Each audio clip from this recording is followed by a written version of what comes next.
Hola, mi nombre es Natalia Melo, gerente de cuidado neonatal para Centro y Suramérica en Drager. Les voy a presentar nuestra cuna de calor radiante Resuciter. Esta es Resuciter, nuestra cuna de calor radiante para atención a pacientes neonatos prematuros y a término hasta 10 kilogramos. Está diseñada para usarse idealmente en las salas de partos, pero también puede utilizarse en unidades de cuidados intensivos neonatal, intermedios, salas de pediatría y obstetricia. Y da soporte térmico, también tiene todo un sistema de reanimación y una balanza opcional. Vamos a ver las partes del equipo. Desde la parte frontal, en la parte superior tenemos este que es el calefactor radiante de nuestra cuna. Después tenemos la columna central. Acá tenemos el módulo de control donde vamos a programar todo lo que es el control de la temperatura, nuestro módulo mezclador o blender y nuestro módulo de reanimación. Después tenemos todo lo que es la cuna del bebé. Acá tenemos el colchón con liberación de presión y los paneles de seguridad. Y para finalizar tenemos en la parte de abajo la perilla para la inclinación de la cuna. Del lado lateral del lecho del equipo tenemos el panel lateral. Cuando levantamos el panel lateral podemos acceder a la bandeja de radiografía.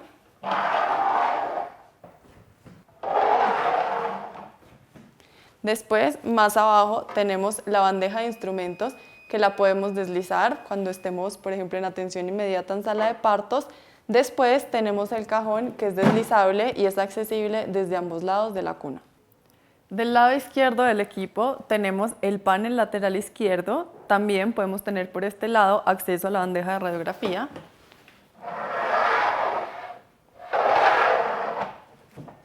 Más abajo, igual que en el lado derecho, tenemos acceso a la bandeja de accesorios o de instrumentos.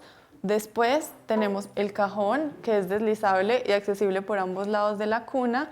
Tenemos igualmente acceso a los paneles para el ajuste de altura y al reservorio para el depósito de secreciones del aspirador. En este caso nosotros podemos encontrar depósitos de 10, 40 o hasta 600 mililitros, todos descartables. Y por último tenemos acceso a los pedales de ajuste variable de la cuna. En la parte posterior del equipo tenemos arriba el switch principal donde vamos a encender y apagar el equipo. Tenemos cables de poder, tenemos el cable de poder principal. Más abajo tenemos la conexión a la red central de gases de oxígeno y de aire y para conectar los cilindros de emergencia tipo pin index de oxígeno y de aire también. Y como una herramienta está la llave para que puedan abrir y cerrar los cilindros sin ningún problema. Para la puesta en marcha del equipo, lo primero que debemos hacer es asegurarnos que el equipo esté conectado a la energía y cuente con suministro de gas, ya sea a través de la red central o de los cilindros de emergencia. Para comenzar, vamos a encender primero el switch de la parte de atrás y después el switch delantero. Siempre que encendemos el equipo van a aparecer todos los LEDs encendidos, todas las pantallas que tienen números con 8 y va a sonar la alarma acústica que escuchamos. Esto es un chequeo que nos ayuda a verificar que el equipo está funcionando correctamente. Para continuar con la puesta en marcha del equipo debemos verificar que el colchón siempre esté con la parte corrugada hacia arriba y la parte que es un poco más dura y rígida hacia abajo.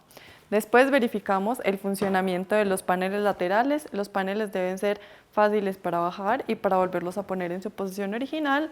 Y también verificamos el funcionamiento y que el panel delantero se pueda deslizar con facilidad.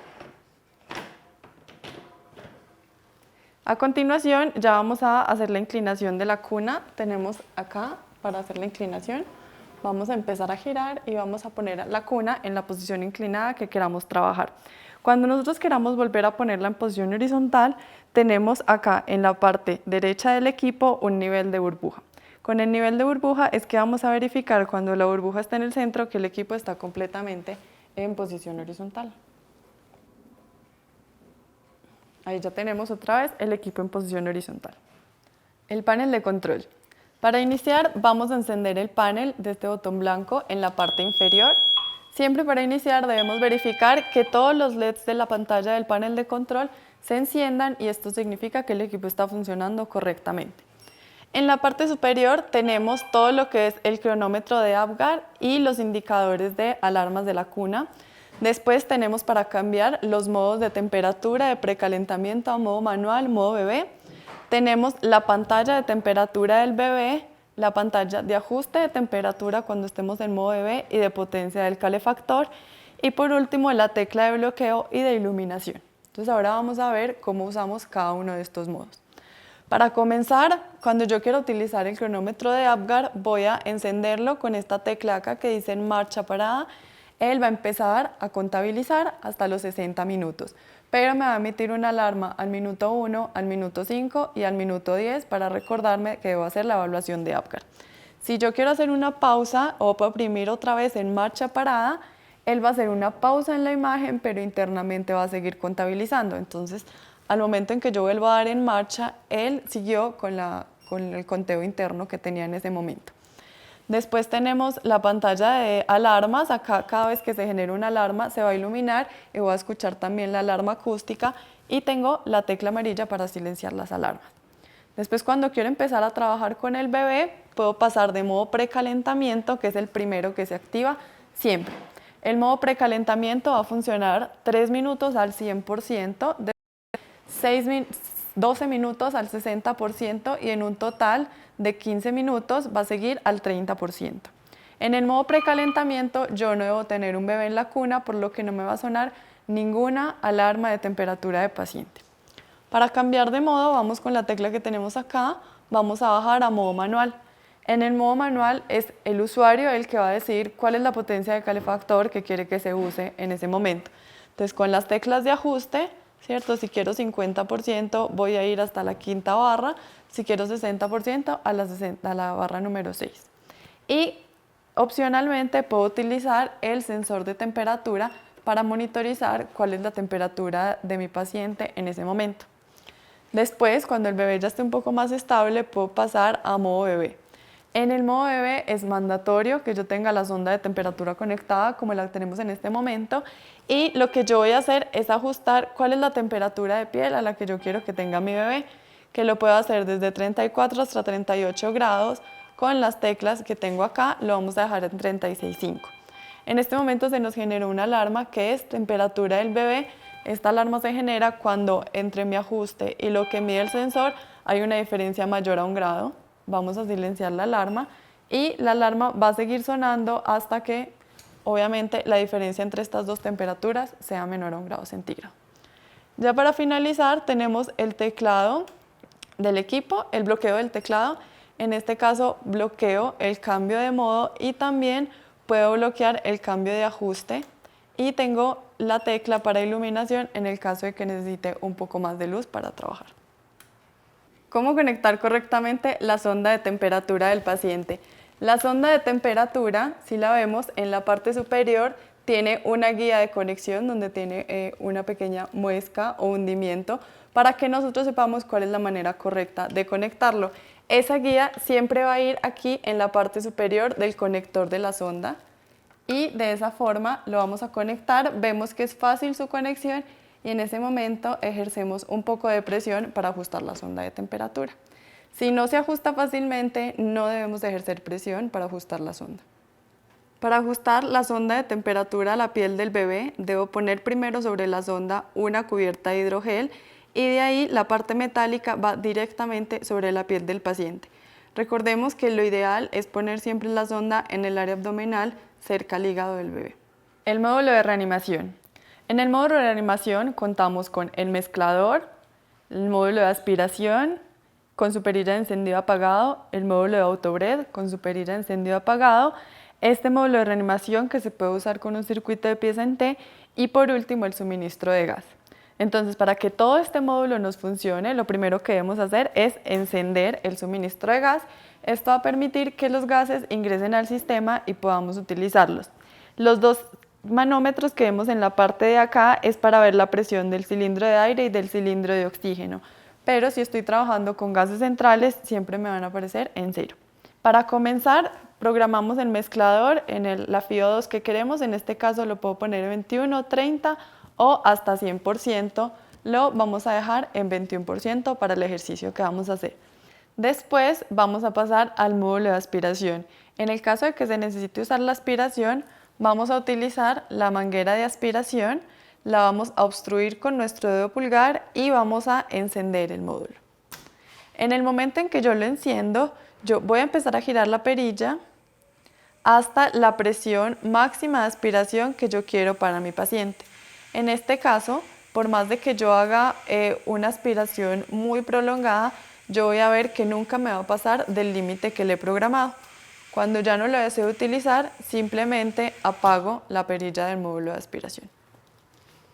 A continuación tenemos todo lo que es la parte de reanimación.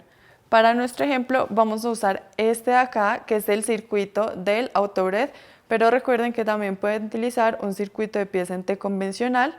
Acá tenemos la conexión al equipo, una conexión gruesa, otra delgada, que va acá donde tenemos una conexión gruesa y tenemos otra conexión delgada. Y el otro extremo del circuito es donde voy a poner yo en la parte de acá la mascarilla o el tubo endotraqueal. Para nuestro ejercicio vamos a tener un pulmón de prueba que vamos a conectar posteriormente. Entonces, para programarlo, lo primero que tengo que hacer yo es que voy a obstruir las dos salidas del circuito. En este caso voy a iniciar programando el flujo. Yo voy a trabajar para nuestro ejercicio con un flujo de 8 litros por minuto. Voy a girar hasta 8 litros por minuto, disculpen. Y de ahí voy a programar la presión inspiratoria o presión máxima con la perilla de liberación de presión en las vías aéreas y lo voy a verificar en el manómetro. En este caso voy a girar hasta tener 15 centímetros de agua mientras obstruyo el circuito. Entonces acá ya tenemos 15 centímetros de agua y vamos a conectar el pulmón de prueba. Si yo tuviera un circuito de pieza en T convencional, ajustaría la PEP de la pieza en T y la frecuencia respiratoria de manera manual. Pero en este caso vamos a utilizar el Autobreath, entonces vamos a encender el módulo del Autobreath y voy a poder programar ya la frecuencia respiratoria directamente en el equipo y no ajustarla de manera manual. Vamos a poner 50 respiraciones por minuto. ¿Okay? Entonces yo veo que el equipo ya empieza a ciclar y de ahí vamos a ajustar el PEP. Si nos fijamos en la fase expiratoria, en el manómetro va hasta 0, vamos a buscar que vaya hasta 5, entonces vamos a empezar a girar la válvula de PEP hasta que veamos que llega a 5 centímetros de agua. Ahí está. Entonces en este caso podemos ver que ya le estamos dando un soporte respiratorio al bebé de manera ciclada con una presión inspiratoria regulada a 15 centímetros de agua, una PEP de 5 centímetros de agua, un flujo controlado, una FiO2 controlada y no tengo que estar ajustando la frecuencia respiratoria de manera manual, lo que libera las manos del neonatólogo o del personal de salud para evitar las fugas en el paciente y atender al paciente. Si no necesitamos el módulo de reanimación, simplemente apagamos el Autobreath y vamos a cerrar la perilla de flujo. Vamos a desconectar. Y aquí podemos ver que tenemos una salida de paciente y flujo, pero abajo tenemos salida de paciente 2 y flujo 2. Cada salida es completamente independiente y tiene su propia programación de flujo. Si yo quisiera utilizar la salida de paciente 2, en casos extremos de que yo tenga mellizos, no tenga más equipos, también lo puedo hacer, o si quiero conectar un ambú o brindarle simplemente oxígeno de manera libre al paciente, lo puedo hacer. Ya termine con todo mi módulo de reanimación, si no necesito utilizar nada más, vuelvo al módulo de suministro de gas, apago los gases, siempre para evitar que haya fuga de gases por cualquiera de las dos salidas del paciente y finalizamos. Para tomar una radiografía, lo primero que debemos hacer es asegurarnos que el bebé esté en el centro del colchón. Para eso tenemos unas guías con números en las partes laterales y con letra en la parte delantera. Después lo que debemos hacer es levantar cualquiera de los paneles laterales, retirar la bandeja de radiografía, poner el chasis radiográfico y volverlo a poner dentro del equipo.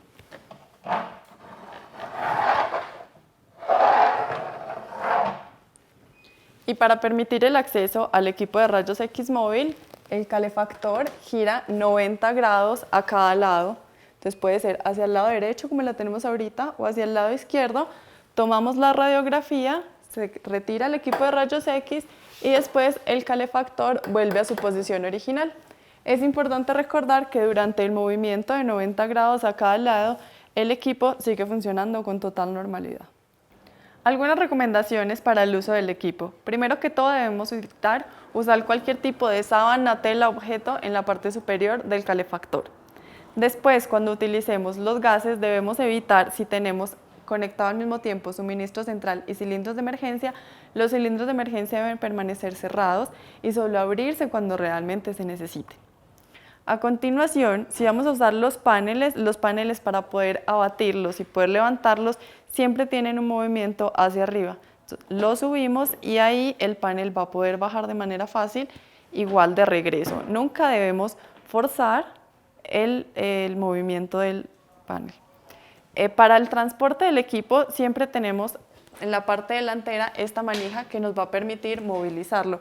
Nunca debemos movilizar el equipo y agarrarlo desde los esquineros. Y por último, cuando vamos a hacer la inclinación del equipo, siempre tenemos esta pequeña perilla hacia afuera. Cuando queramos volverlo a su posición inicial, no debemos forzar la perilla, sino que debemos alarla hacia afuera y ahí sí la perilla va a guardarse fácilmente. Para la limpieza del equipo siempre es importante esperar hasta que el calefactor esté completamente frío. Después, para toda la limpieza de las superficies debemos usar productos desinfectantes que no contengan alcohol o benzina, ni tampoco usar alcohol o benzina directamente sobre las superficies. Muchas gracias por su atención y recuerden que Draeger es tecnología para la vida.